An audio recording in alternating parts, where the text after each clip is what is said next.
అజాగ్రత్త అంటే మనము చేయు పనుల్లో లేదా విధుల్లో తగినంత శ్రద్ధ చూపకపోవటం. ఈ అజాగ్రత్త మనకు తేలికైనదిగా కనిపించవచ్చు. అయితే ఈ అజాగ్రత్త యొక్క పర్యాయ పదాలు అంటే సమాన అర్థము వచ్చే పదాలను గమనిస్తే మనకు మరింత అవగాహన వస్తుంది. అవేమనగా జాగ్రత్త లేకపోవటం, నిర్లక్ష్యం, సోమరితనం, పనికిమాలినతనం, ఉదాసీనత, అలసత్వము, శ్రద్ధ లేకపోవటం, ఉపేక్ష, ఆలోచన రాహిత్యం మొదలైన పదాలను బట్టి మనము అజాగ్రత్తను మరింతగా అర్థం చేసుకోవచ్చు. వ్యక్తిగతమైన అజాగ్రత్త, డ్రైవింగ్లో అజాగ్రత్త, పనిచేసే ప్రదేశాల్లో అజాగ్రత్తలు అనేక ప్రమాదాలకు దారితీస్తాయి. అజాగ్రత్త వలన మనం వచ్చే అవకాశాలను కోల్పోతాము. మన పనిలో నాణ్యత ఉండదు. మనం అనుకున్న సమయంలో లక్ష్యాన్ని సాధించలేము.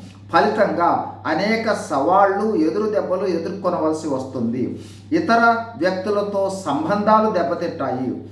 సంభాషణ బలహీనత వల్ల సమాచారంలో వచ్చు లోపాల ఫలితంగా అపార్థాలు, విభేదాలు వస్తాయి.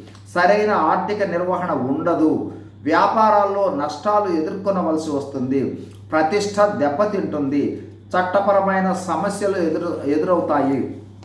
కుటుంబ సమస్యలు ఏర్పడతాయి. అంతేకాక అజాగ్రత్త ఒత్తిడికి, ఆందోళనకు, అనారోగ్య సమస్యలకు కారణమవుతుంది. ఏ విషయంలోనైనా సరే అజాగ్రత్త అనేక నష్టదాయక ఫలితాలకు కారణమవుతుంది.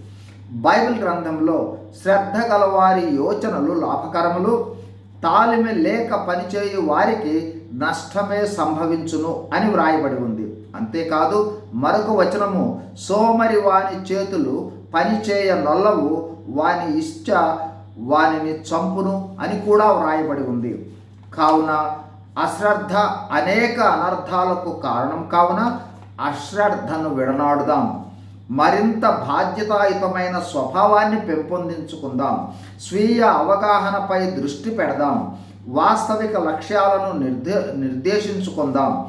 జవాబుదారీతనాన్ని అలవరుచుకొనటానికి సాధనం చేద్దాం.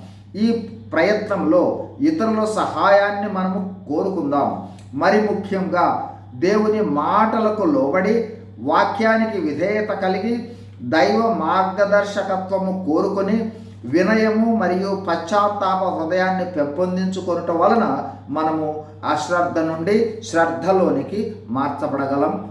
God bless you. Thank you.